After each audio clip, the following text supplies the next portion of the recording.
दोस्तों स्वागत है आपका मेरे YouTube चैनल इंग्लिश बाबू पर। और आज मैं फिर हाजिर हूँ आपके साथ एक नई स्टोरी लेकर।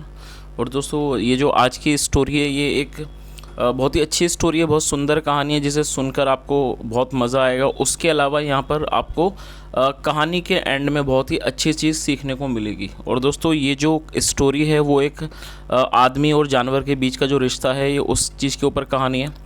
तो चलिए आज की इस स्टोरी को शुरू करते हैं। और दोस्तों यहाँ पर मैं आपको हर वर्ड की मीनिंग बताने वाला हूँ। उसके अलावा जो यहाँ पर का ग्रामर का पार्ट होगा हम उसको भी डिस्कस करेंगे। तो चलिए शुरू करते हैं आज की इस स्टोरी को। सबसे पहले हम इस कहानी का टाइटल देखते हैं। कहानी का टाइटल है स्पीक पोलाइट। पोलाइट का मतलब होता है विनम्रता। तो क्या मतलब हुआ? स्पीक पोलाइट मतलब विनम्रता से बोलिए। तो ये इस कहानी का टाइटल है। अब मैं इस कहानी को पढ़ना शुरू करता हूँ, आप इसे बिल्कुल ध्यान से सुने। चलिए शुरू करते हैं। There lived a beggar in a village. क्या मतलब हुआ? There lived a beggar. Beggar का मतलब होता है भिखारी, भीख मांगने वाला। एक गांव में एक भिखारी रहता था। He used to get up early in the morning. Use to का प्रयोग पास्ट की किसी भी आदत को बताने के लिए किया जाता है और यूज टू के बाद वर्ब की फर्स्ट फॉर्म का यूज़ किया जाता है। तो क्या मतलब हुआ? ही यूज टू गेट अप, वो जल्दी उठ जाया करता था। Early in the morning, early in the morning मतलब सुबह सुबह। एंड गो अराउंड, और जाया करता था गो अराउंड बैगिंग, आसपास भीख मांगने जाया करता था। फॉर आटा दाल राइस मतलब आटा दाल चावल के लिए, और फूड ग्रेन्स और अनाज के लिए। फूड ग्रेन्स मतलब अनाज। He would keep just enough of that, और वो क्या करता? वुड कीप, वो रख लेता जस्ट इनफ, सिर्फ उतना ही रख लेता, of that for a miserly meal, जो उसके माइजरली मील मतलब जो उसके खाने भर के लिए होती। एंड सोल्ड द रेस्ट, और बाकी को वो बेच देता। एट शॉप, एक दुकान पर। Of the next village, of the next village मतलब गांव के दूसरे गांव की एक दुकान पर बाकी बचे हुए को बेच देता। ही दस, इस प्रकार। वॉज एडिंग अप मनी, वो पैसे जोड़ रहा था। इंक्लूडिंग मतलब कि मिलाकर। What cash he got in arms, arm ये एल एम एस है, इसके अंदर एल साइलेंट है, जिसे आर्म्स पढ़ा जाता है, इसका मतलब होता है भीख। तो क्या मतलब हुआ? दस इस प्रकार। वॉज एडिंग अप मनी, वो पैसे जोड़ रहा था। इंक्लूडिंग मिलाकर। वॉट कैश, जो भी कैश मतलब कि नकद। ही गॉट, उसे मिलता था। इन आर्म्स, भीख में। One day he called out at an old women's हट, एक दिन वो गया। ही कॉल्ड आउट मतलब उसने पुकारा। एट एन ओल्ड वुमेंस हट, एक बूढ़ी महिला की झोंपड़ी पर। फॉर्म्स फॉर आर्म्स, भीख के लिए। That morning her cow had died, उस सुबह उसकी जो गाय थी हैड डाइड, उसकी मौत हो गई थी, वो मर गई थी। आफ्टर गिविंग बर्थ, जन्म देने के बाद। टू अ मेल काफ मतलब एक मेल पुरुष बछड़े को। काफ मतलब होता है बछड़ा। Which was now useless for her, जो कि अब यूजलेस था मतलब जो बेकार था। फॉर हर, उसके लिए। She gave the calf to the beggar, उसने, ये गिव की सेकंड फॉर्म है। और दोस्तों आप यहाँ देखेंगे ज़्यादातर सेकंड फॉर्म का प्रयोग है, क्योंकि जो स्टोरीज़ वगैरह होती हैं वो पास्ट इंडेफिनिट में ही सुनाई जाती हैं। और पास्ट इंडेफिनिट के वाक्य में अफर्मेटिव का सेंटेंस होने पे वर्ब की सेकंड फॉर्म का ही प्रयोग किया जाता है। तो क्या मतलब हुआ? शी गेव द काफ, उसने दे दिया। द काफ मतलब बछड़े को। टू द बैगर, उसने उस काफ को मतलब कि बछड़े को उस भिखारी को दे दिया। आगे देखिए। ही सैड, उसने कहा। मदर, माँ। वॉट शैल आई डू, मैं क्या करूँगा। विद इट, इससे। मैं इससे क्या करूँगा। चलिए आगे देखिए। द वुमेन सैड, महिला ने कहा। You can at least bag fodder for it, you can at least bag fodder, तुम इसके लिए कम से कम फॉडर मांग सकते हो। फैडर का मतलब होता है चारा, तुम इसके लिए कम से कम चारा मांग सकते हो। So the bagger brought it home, तो ये ब्रिंग की सेकंड फॉर्म है। और ये जो इट है ये उस जानवर, उस एनिमल के लिए यूज़ हो रहा है, उस काफ के लिए। और दोस्तों यहाँ जब भी आप देखेंगे कोई भी ऐसा जानवर होता है उसके लिए हम हमेशा इट का प्रयोग करते हैं। तो क्या मतलब हुआ? सो इस, तो द बैगर, जो भिखारी था, ब्रॉट इट होम, वो उसे घर ले आया। The calf grew into a robust bull, जो काफ था वो बड़ा हुआ। इंटू अ रोबस्ट, एक मजबूत बुल, बुल में मतलब कि भैंसे में, सांड में तब्दील हो गया, बदल गया। द बुल फेल्ट ऑब्लाइज्ड, ये फील की सेकंड फॉर्म है। फेल्ट और ऑब्लाइज का मतलब होता है किसी का एहसानमंद होना। जो बुल था, वो जो सांड था, फेल्ट ऑब्लाइज्ड, वो एहसानमंद महसूस करता था to the beggar. To the beggar मतलब भिखारी के लिए, फॉर ब्रिंगिंग इट अप, उसको पालने के लिए। क्योंकि उस भिखारी ने उसे पाला था तो वो उसके लिए एहसानमंद फील करता था। इट थॉट, उसने सोचा, of doing some good for the beggar, उसने उस बैगर के लिए, भिखारी के लिए कुछ अच्छा करने की सोची। To express his gratitude, express मतलब होता है व्यक्त करना, व्यक्त करने के लिए हिज ग्रेटिट्यूड, अपना जो उसका एहसानपन था, एहसानमंद था, उसको दिखाने के लिए। ग्रेटिट्यूड का मतलब होता है कृतज्ञता, अपने कृतज्ञता को एक्सप्रेस करने के लिए, दिखाने के लिए उसने सोचा कि कुछ किया जाए। सो इसलिए वन डे, एक दिन, वैन द, जब बैगर रिटर्न होम, जब जो बैगर था वो घर लौटा, द बुल सैड, उस सांड ने कहा, टू हिम, उसको कहा, master take me to the fair. Master का मतलब मालिक होता है, उसने क्या, master take me to the fair मतलब मालिक मुझे फेयर ले चलो। फेयर का मतलब होता है मेला, मुझे मेला ले चलो। बीइंग हेल्ड, जो कि आयोजित किया जा रहा है, डे आफ्टर, एक दिन के बाद। Cell me at high price, और मुझे बेच दो एक हाई प्राइस में, मतलब अधिक मूल्य में मुझे बेच दो। क्लेम दैट, और ये दावा करो, दैट योर बुल, जो आपका सांड है, कैन पुल, वो खींच सकता है 100 लोडेड कार्ट्स। 100 लोडेड कार्ट्स मतलब कि लोडेड मतलब जिसमें वजन रखा हुआ है, लोड है, 100 लोडेड कार्ट्स, गाड़ियों को, इन वन गो मतलब एक बार में। द बैगर डिड, जो भिखारी था उसने किया, एज ही वॉज एडवाइज्ड, जैसे कि उसे सलाह दी गई। दोस्तों यहाँ पर आप देख सकते हैं ये वॉज के बाद थर्ड फॉर्म का प्रयोग है, और जब भी वॉज या वर के बाद थर्ड फॉर्म का प्रयोग होता है तो वो पैसिव वॉइस का टेंस होता है। ये जो वाक्य आप देख रहे हैं ये पैसिव वॉइस का टेंस है। तो क्या मतलब हुआ, द बैगर डिड, जो भिखारी ने किया, एज ही वॉज एडवाइज्ड, जैसा कि उसे सलाह दी गई। ही क्लेम्ड, उसने दावा किया, ये क्लेम की सेकंड फॉर्म है, क्लेम्ड, उसने दावा किया, दैट की हिज बुल, उसका सांड, कुड पुल, वो खींच सकता है 100 लोडेड कार्ट्स। सो लोडेड मतलब कि लदी हुई गाड़ियों को, कार्ट्स को। A merchant would not believe it, एक जो मर्चेंट था उसने उस पर बिलीव मतलब यकीन नहीं किया, विश्वास नहीं किया। ही केम, वो आया, एंड सैड, और कहा, लेट्स बैट, आओ शर्त लगाएं। बैट का मतलब होता है शर्त लगाना। If your bull does not pull 100 carts, यदि आपका सांड डज नॉट पुल, नहीं खींचता है 100 कार्ट्स, सो गाड़ियों को, यू पे मी 2000 रुपीज़, आप मुझे 2000 रुपये अदा करोगे।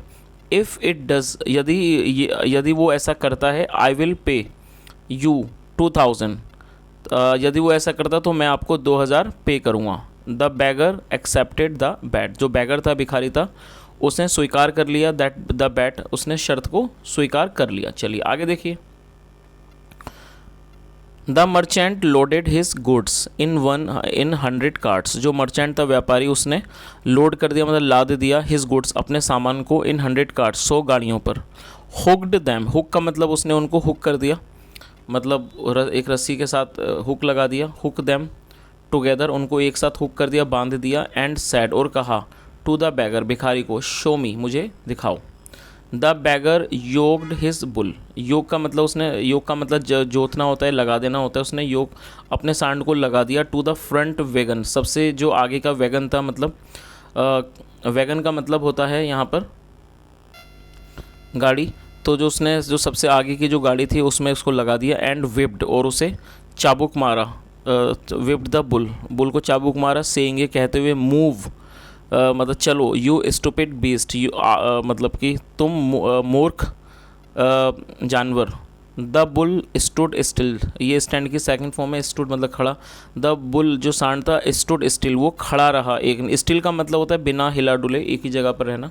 वो जो बुल था वो बिना हिले डुले खड़ा रहा। The bagger whipped cursing the bull, जो बैगर था, भिखारी, उसने विप किया उसको, मतलब दोबारा चाबुक मारा। कर्सिंग का मतलब होता है बद्दुआ देना, किसी को कोसना। कर्सिंग द बुल, उसने उसे चाबुक मारा। द बैगर विप्ड कर्सिंग, बद्दुआ देते हुए या कह सकते हैं कोसते हुए, द बुल, सांड को। The bagger lost the bat, जो बैगर था, भिखारी था, वो शर्त हार गया। एंड पेड, और उसने पे किए।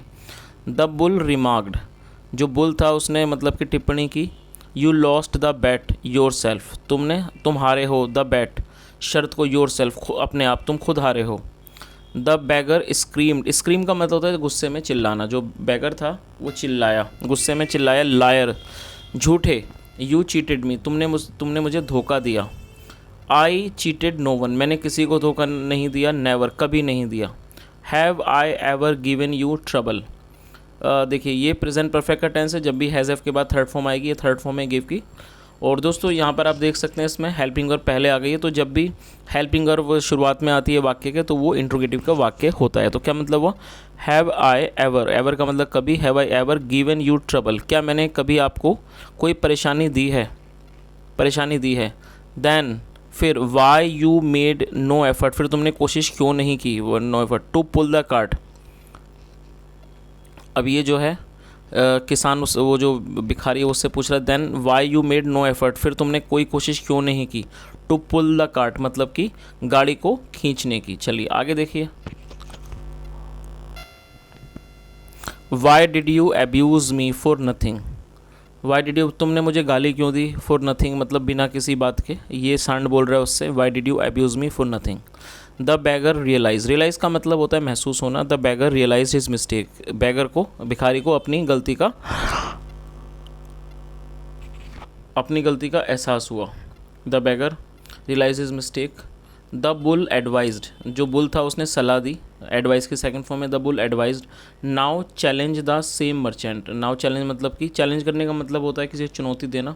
Now challenge the same merchant मतलब उसी व्यापारी को चैलेंज करो, मतलब चुनौती दो। फॉर ए 5000 बैट, 5000 रुपये की शर्त की, 5000 की शर्त की। The beggar went to the merchant, जो बैगर था भिखारी वो मर्चेंट के पास गया। एंड इन्वाइटेड, और उसे इन्वाइट किया, निमंत्रित किया। फॉर ए फ्रेश बैट, एक नई शर्त के लिए। ऑन सेम कंडीशन, उसी कंडीशन पर, उसी शर्त पर। द मर्चेंट लाफ्ट, जो मर्चेंट था वो हंसा। इन हिज हार्ट, अपने दिल में वो हंसा। The merchant made the beggar show, the merchant made the beggar, merchant ने उसे दिखाया द बैगर शो 500 रुपीज़, 5000 रुपये दिखाए। ही वुड बी पेइंग, जो वो उसे पे करेगा। चलिए आगे देखिए।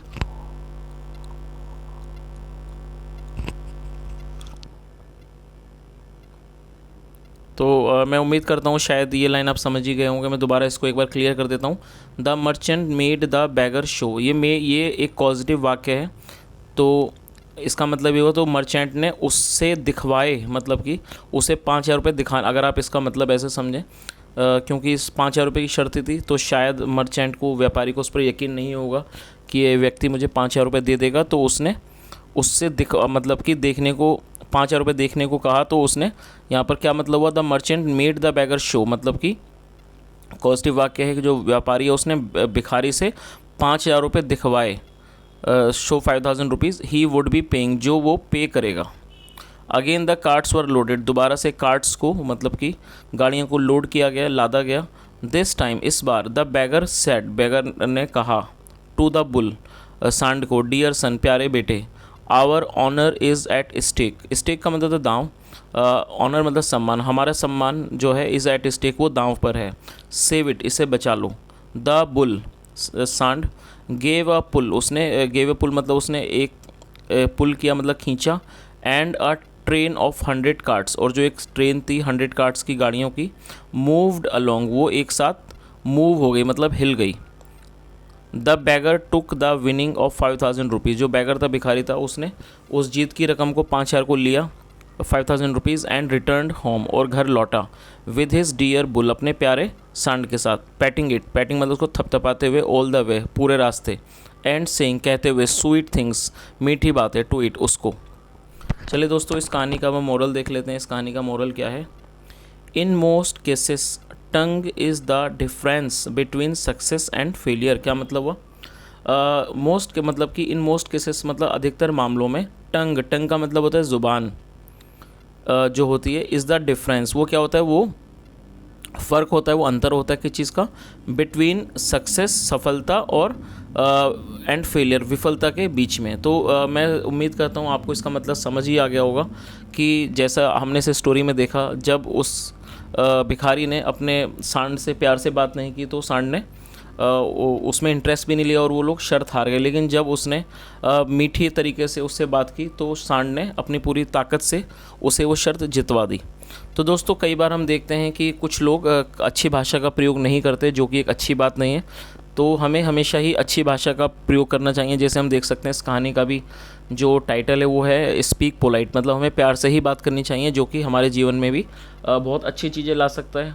क्योंकि यदि हम किसी से प्यार से बात करते हैं तो वो व्यक्ति हमारी बात ज़रूर सुनेगा। तो दोस्तों मैं उम्मीद करता हूँ कि आपको वीडियो अच्छा लगा होगा। अगर आपको वीडियो अच्छा लगा हो, मेरा प्रयास पसंद आया हो, तो मेरी आपसे रिक्वेस्ट है, वीडियो को लाइक ज़रूर करें, कमेंट भी ज़रूर करें, दोस्तों के साथ शेयर करें। यहाँ तक सुनने के लिए thank you so much. Have a nice day and bye.